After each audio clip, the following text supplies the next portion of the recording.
زیست کے رنگ جب ایمان ڈگمگایا۔ ناصر پچھلی 2 راتوں سے جاگ رہا تھا۔ وہ سو بھی کیسے سکتا تھا؟ اس کی ماں سرکاری ہسپتال کے جنرل وارڈ میں زندگی اور موت کی کشمکش میں مبتلا تھی۔ وہ مسلسل بے ہوش تھی۔ ڈیوٹی پر موجود ڈاکٹر اسے ہوش میں لانے کی کوششیں کر رہے تھے، لیکن ان کی کوششیں بار آور ثابت نہیں ہو رہی تھی۔ سرکاری ہسپتال کے چھوٹے اسٹاف نے ناصر سے بطور ہمدردی کہہ دیا تھا کہ آپ اپنی ماں کو کسی اچھے سے ہسپتال لے جائیں اور کسی ماہر ڈاکٹر سے علاج کرائیں۔ ناصر خود بھی یہی چاہتا تھا کہ وہ وقت ضائع کیے بغیر فوراً اپنی ماں کو شہر کے بہترین ہسپتال میں منتقل کرا دے، لیکن اس کی مالی حیثیت اسے اس بات کی اجازت نہیں دے رہی تھی۔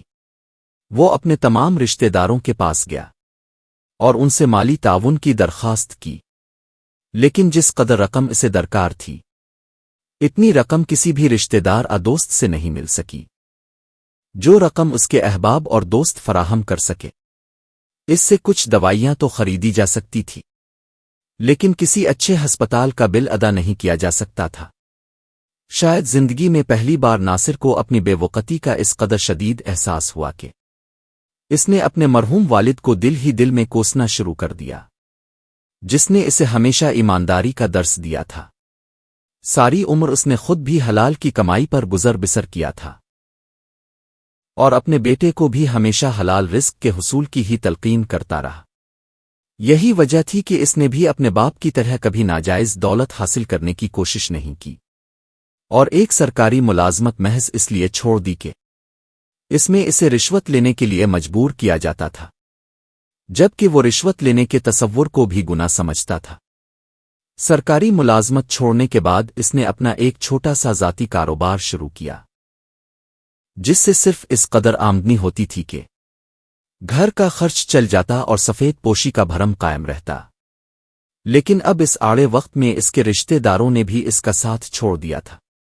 شاید اس کی ایک وجہ یہ بھی تھی کہ دوران سرکاری ملازمت ناصر نے کبھی ناجائز کام کے لیے کسی رشتہ دار یا دوست کو کام کرنے کی حامی نہیں بھری، اس لیے دوست احباب بھی اب اس کو فضول اور بے فیض سمجھ رہے تھے۔ ناصر کو ایسا محسوس ہونے لگا تھا کہ شاید اس نے اب تک جو زندگی گزاری ہے وہ واقعی بے مقصد اور بے معنی گزاری ہے۔ دولت کے بغیر تو انسان بالکل ادھورا ہوتا ہے۔ آج اگر میرے پاس دولت ہوتی تو میں ایک وقت میں کئی ماہر ڈاکٹروں کی خدمات حاصل کر سکتا تھا، لیکن دولت نہ ہونے کے سبب میری ماں سرکاری ہسپتال کے جنرل وارڈ میں بے آسرا پڑی ہے۔ اپنی اس بے بسی پر وہ بہت تل ملایا۔ 2 راتوں سے مسلسل جاگنے کے سبب اور کچھ ماہ کی بیماری کے سبب وہ تقریباً ذہنی مریض بن چکا تھا۔ وہ ہر طرف سے مایوس ہو گیا تھا۔ اسے اپنا آپ بہت تنہا محسوس ہونے لگا تھا۔ اسے ان لوگوں پر بہت رشک آنے لگا تھا جو پیسے والے تھے، طاقت والے تھے۔ اس سے قبل ناصر کو کبھی ایسی چیزوں نے متاثر نہیں کیا تھا، لیکن اب وہ ان چیزوں سے متاثر ہونے لگا تھا۔ وہ ابھی اپنی آئندہ زندگی کو نئے راستے پر ڈالنے کے لیے سوچ رہا تھا کہ اتنے میں قریب کے مسجد سے عشاء کی اذان کی آواز آئی۔ ناصر کے خیالوں کا سلسلہ ٹوٹ گیا اور اس کے دل میں یہ خیال پیدا ہوا کہ کیوں نہ وہ مسجد میں جا کر دل کی گہرائیوں سے ماں کی صحت یابی کے لیے دعا کرے۔ اس خیال کے آتے ہی وہ مسجد کی طرف اس قدر تیزی سے لپکا جیسے اس کے پر لگ گئے ہوں۔ اس نے نماز پڑھی اور اذان کے بعد جتنی دیر تک وہ دعا مانگ سکتا تھا دل کی گہرائیوں سے دعا مانگتا گیا، یہاں تک کہ اسی حالت میں اس کی آنکھ لگ گئی۔ وہ پچھلی 2 راتوں کا جاگا ہوا تھا، اس لیے جب نیند نے اسے اپنی آغوش میں لیا تو وہ ایسا سو گیا کہ فجر کی اذان پر اس نے آنکھ کھولی۔ اسے فوراً اپنی ماں کا خیال آیا کہ نہ جانے وہ کس حال میں ہوگی، لیکن اگلے ہی لمحے اس کے دل کو جیسے خود بخود یہ تسلی ہونے لگی تھی کہ اس کی ماں اب ٹھیک ہو جائیں گی۔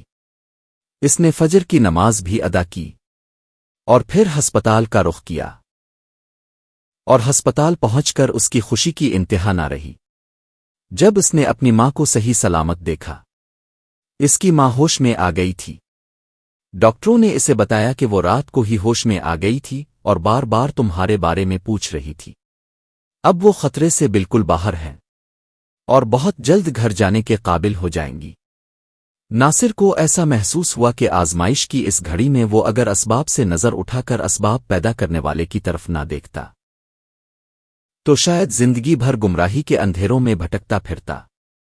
اسے پھر سے اپنے باپ کا دیا ہوا سبق بہت اچھا لگنے لگا تھا۔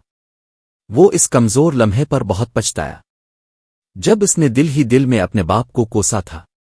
وہ اپنے باپ سے شرمندہ تھا، لیکن جلد ہی اس کے بتائے ہوئے سبق کی طرف لوٹ آیا تھا۔ Thanks for watching.